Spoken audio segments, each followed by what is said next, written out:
I'm Todd Dean, and first of all, I'd like to welcome you all here. First of all, just a little disclaimer. This is information about Sanjara wellness. We're going to talk about addictions, depression, suicide, and mental health.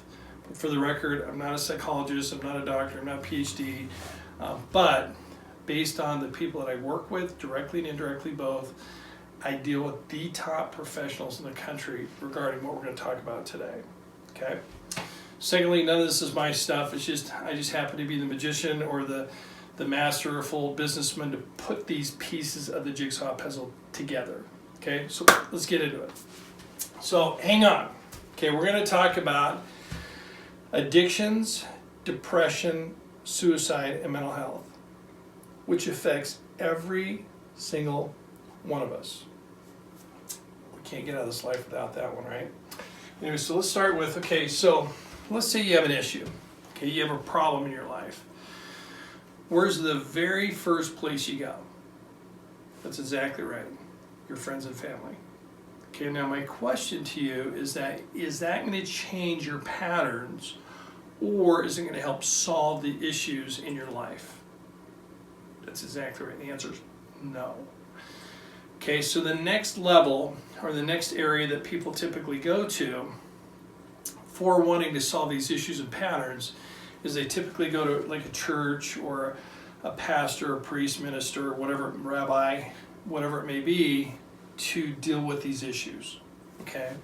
Now, to be very clear here, the church and those organizations and those individuals will handle some of the spiritual components, but it's not going to change the patterns or the issues within that individual. Okay? So let's say you go to the next area is a counselor. Okay, again, many of us have gone to counselors, and here's the thing, is that counseling is based on traditional counseling methods. So if you look at all these books and all the books over there, from CBT, DBT, mental disorders, addictions, trauma, and all this stuff, is that counseling, in my opinion, is based on these traditional methods, which for the most part does not work when it comes to changing the patterns of behavior. Okay? And if you don't believe me, just go spend some money with a counselor and spend 45 minutes talking about your issues. Let them talk about their 10 to 15 minutes of I suggest this, and you tell me if that changes your patterns. If it does, right on. My guess is probably not. Now, to be very clear, there are some fantastic counselors in the country. I'm privy. I happen to have some relationships with these outstanding people, but to find those individuals is less than finding the needle in the haystack. Okay, so again, the church organizations, that's out. Counseling's out for solving your issues. Okay, so the next level up is you're going to go to see a doctor or a psychiatrist. What are they going to do about your issues? That's exactly right. They're going to prescribe medications. Medications are going to numb the situation, but it's not going to solve your problem or issues. So, okay, let's say you're like, well, what do I do now, Todd? Okay, the next level up, you might go to a yoga retreat, and I'm going to tell you right now, you'll probably have a good time. And it'll probably be relaxing, and you'll eat well and relax. But it's not going to change your issues. So let's talk to the next level up. How many people have had interventions done on them, or they've been involved in, for example, interventions in the family, or you've gone to a rehab or recovery center in the U.S.? Here's some statistics. There's roughly, give or take, 14,000 recovery rehab centers in the U.S. The on-average success rate is about 6%. Now here's the deal. I'm a business guy. And I'm going to tell you right now, if you wanted me to invest in your company with a 6% chance of success, I'm going to tell you to go pound sand. And you have better odds in Vegas than you do going to rehab. Hey, I'm going to tell you right now, one's more fun than the other. Well, maybe not. No, I don't want to take away from rehab. We love rehab. But it's not statistically going to change those patterns. Okay? So you got your counseling, you got rehab, You got church, you've got doctors, you've got a psychiatrist, you've got psychologists, call it PSY. And here's the problem, is this is not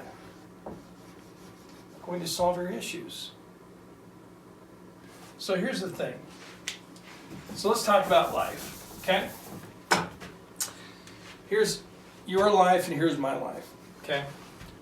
This is not depicted to scale, but you'll get the idea. You go through life like this, okay? Okay, that's pretty close. But here's the thing. Every one of these low points represents a trauma event or some event in your life that didn't necessarily go your way.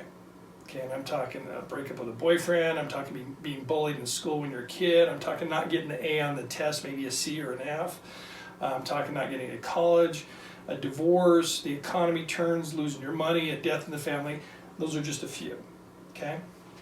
Now here's the catch, is that if you look at our lives, I'm 51, how old are you? You're 40, okay, so you're 40 here. Okay, if you look at your lives, is that the core foundation, the mere fabric of who we are is established before the age of 3.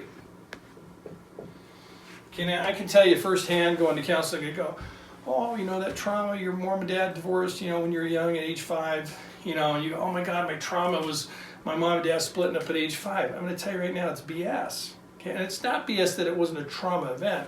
What it's BS is that the foundation and the trauma of the foundation, which creates the choices that I make at age 51, or you at age 40, or 20, or whatever your age, the choices that you make every single day are based on this.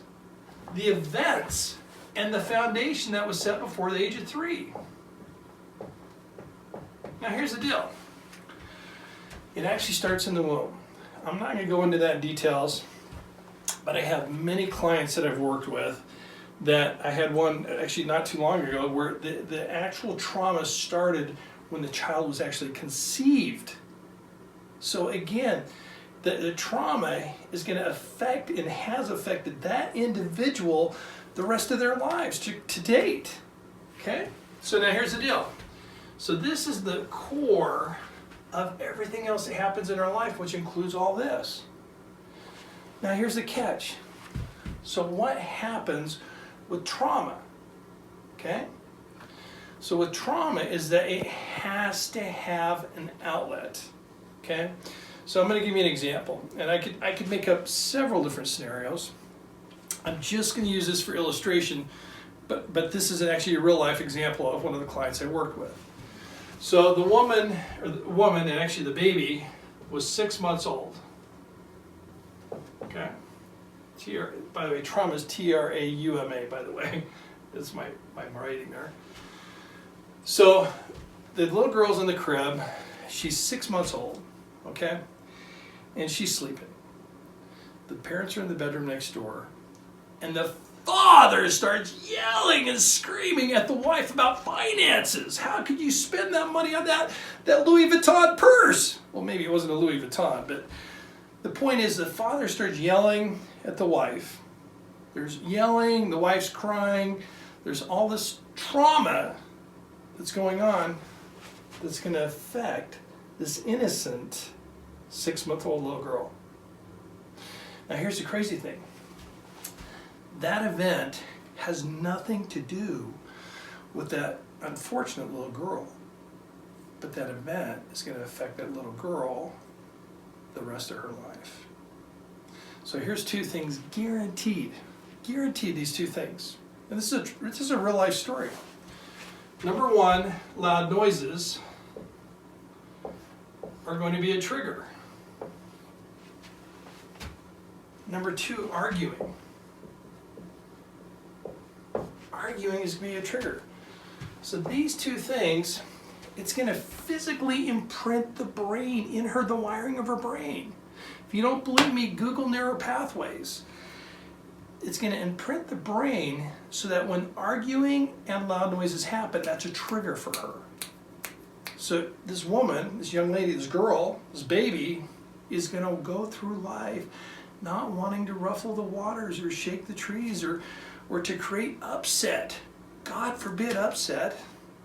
How healthy is that for you? Oftentimes there's a term, people pleaser. People pleasers are those people that don't want upset, which is caused from the trauma from 3 years old and earlier.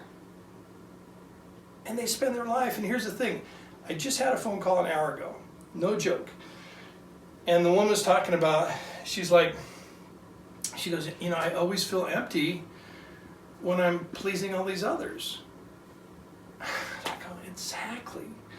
Because here's the thing, this addiction, this trauma, had an addiction associated with it. Now, when trauma occurs before the age of 3, it only has 3 outlets. There's only 3. And I promise you that you and I and everybody else in this room, well, maybe one other person, is going to fall into one of these categories. So you have the trauma, that's an A for the record. You have addictions. You have mental health, i.e. autism, Asperger's, borderline, bipolar, OCD, ADHD, and the list goes on. Okay, it's a big list. It's caused from trauma, childhood trauma. You have addictions, and then the other one is both. So you can be bipolar and be an alcoholic. It's not a good combo, I'm telling you. I experienced that once. Not me. So the deal is, when this trauma occurs before the age of 3, which is the foundation, you're set. So as you go through life and you have these lows, you have to medicate. You have to cope with that trauma. You have to. It's not like you have a choice. You're on autopilot and you don't even know you're on autopilot. So the thing is, this is where the addictions and mental health come in for the dopamines. And you're going to get a high. And here's the thing. What goes up must come down. And we wonder why we have such an issue with depression and suicide in our country. Are you kidding me? Suicide was up 27% last year in the U.S. That's ridiculous because it's solvable. Now here's the thing. So with the trauma, you have these outlets. So you have to use these outlets to cope with these life mechanisms in your life. So the question is, what's the solution? Okay? So we're going to talk, this is one of a 2-part series. I should have told you that up front, but I'm glad I had your attention at this point. So now you got to watch the second part if you want to know the answer. But I'm not going to leave you on the cliff, okay? So here's the deal. If you look at the answer, Sanjara Wellness, I've been working on personally for over 12 years and professionally for 2, specifically with the answers. Sanjara Wellness, sanjarawellness.com. I've traveled all over the country this last year and a half. I've met with the top therapists. I've met with the top addiction centers in the country. I've talked to chairman of the board of some of the most well-known establishments in addiction recovery. I've met with the top anti-aging doctor. I've met with the CEO of psych hospitals, and the list goes on. I went through the solution and the methodologies that we're working on currently with our clients, and we're building to get this awareness out to the public so that when you go to your counselor in the church and the rehab, those aren't working for us today. This is an answer to the solution and the problems you've been looking for your entire life. So Sanjara Wellness represents 3 areas. One is trauma. Trauma work is there's a lot to this, okay? I'm not going to go into this in this section of videotaping, filming, I should say. We have a professional crew. Number two, it's technology. We're living in an age where change is happening so fast, and there's so much new technology. The wellness space is the next $500 billion space in the market. So this isn't going away. And my hat's off, because you know who's driving this? The millennials. The millennials are tired of the way they grew up. They're tired of their parents. They're tired of the issues. They're tired of their own issues. And they're driving the solutions, which is a big part of this market. So thank you for us being such messed up parents that we're teaching you to get a solution, right? The third area is Eastern philosophies.